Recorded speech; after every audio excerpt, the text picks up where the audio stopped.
everyone, it's the anime here, and today we're going to be talking about Allmight's death and the implications it's going to have for the rest of the story of My Hero Academia. So yeah, with that, hit that shit.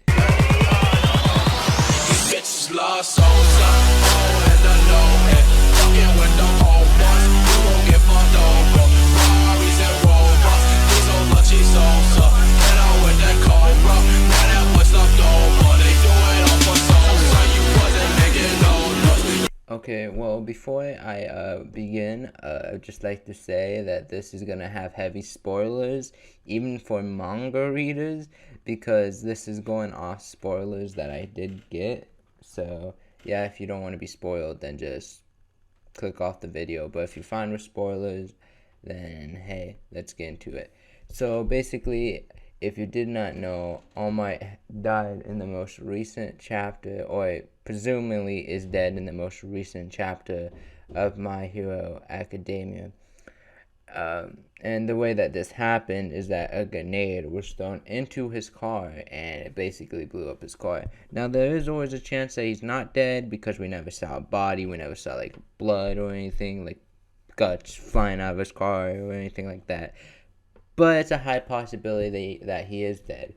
And a way that they can do this, even though it is kind of anticlimactic that All Might gets taken out by a freaking grenade instead of like Shigaraki or something, a way that they can do this and play it out to be an actually really good part of the story is if Deku gets captured by the lady that is trying to capture him right now, or just making him go with her right now. Because if Deku gets captured, he will not get news about All Might's death, like, for who knows how long.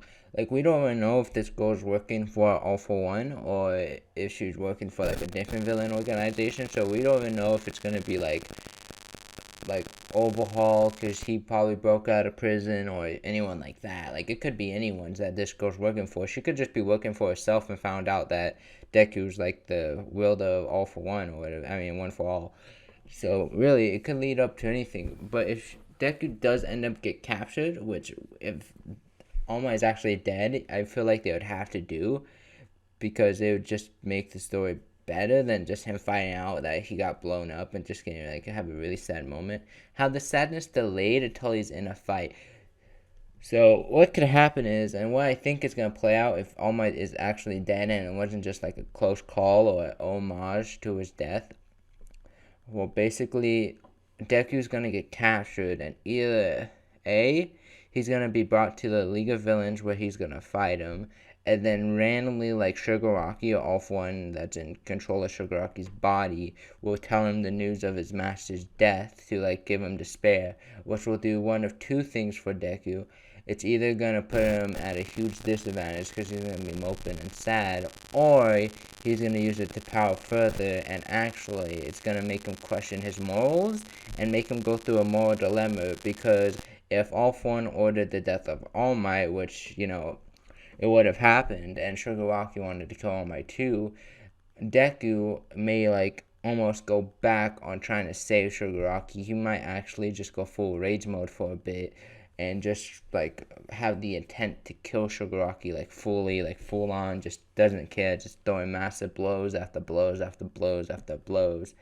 Now, what this can be related to is if this actually happens, which would honestly be an epic moment in the story, a very memorable moment. That is what it can be related to is when in Naruto vs. the Pain fight, on how basically Naruto basically went full like rage mode, sprouted 8 tails against Pain and like that, and basically almost sacrificing himself just to get payback for what happened. And obviously that was with Hinata, and honestly I feel like this would be a better payoff with the Choco, but if they decided to do this with All Might, I feel like it could work either way. So what I'm thinking here is like Deku goes like full rage mode and just throws out all his morals and everything just to try to get payback for his master's death, because that's when it would be the driving factor. Once if All For One tells him about his master's death, and now obviously this will put him at a disadvantage because he won't be thinking it, he'll just be fighting for the attempt to kill.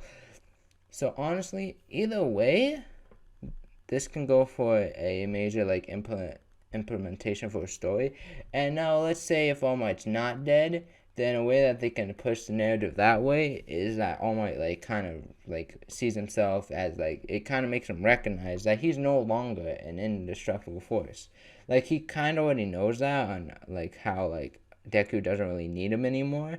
Like he's kind of like, oh well, guess I'm not really needed. I kind of not like a force of power or anything anymore. I'm kind of just a regular human being, a regular crookless human being. So honestly, All Might could see himself even further down that rabbit hole of like being like, ayo, like I'm really useless here. I'm kind of a drag. Even like I almost just died. Maybe I shouldn't be on this mission with Deku. But I feel like he's gonna keep on pushing through. If he just doesn't die, All Might, it might just lead to some character development on him seeing that he's just like weak and that he can't like take care of himself, which will just lead to some character development, which is good. And honestly, then it could just be a red herring to like the fact that Shigaraki is gonna kill him later on. Because honestly, I don't see like the story progressing without All Might dying, because like the master always has to die in Shonen, and honestly, we had a bunch of red herrings like what's it called, like Sure Night Eye saying that All Might's gonna die, and then just a bunch of other things that seems to be leading up to All Might's death. It's just like everything just seems to be clicking into place for All Might to die here. So I would not be surprised if he died to the grenade, and if so, then they have like lots of ways that they can pull it off. And the best way, in my opinion, is what I stated before. Basically, Deku gets captured by the girl, and it's either League of Villains, or he like doesn't know for like a long time that All Might is dead, and then he finds out and then goes full rage mode, hopefully against the League of Villains, so that we can like see like Deku's full power, and then like his because we also know that some of his quirks, they are actually amplified via emotion, so it also amplifies some of his quirks too. Just like I believe Black Whip is amplified by hatred, actually, which is an interesting thing when you think about it, because in Shigaraki versus Deku, Deku's Black Whip was actually amplified because of how much he not hated, but kind of just like, I guess it was a little bit hate, but more just like, yeah, it's basically hate, but it wasn't full on hate, but it's just like more, not intent to kill. It's hard to explain, but he had a negative emotion that amplified Black Rip, which basically helped him like maintain his bones and stuff, so that he can use 100% one fall for how long he did and not get like fully injured where he couldn't move, which is another reason that you can explain that part of the story. But anyhow, so yeah, that's what I think the implications of All Might's death could have on the story if it were to happen.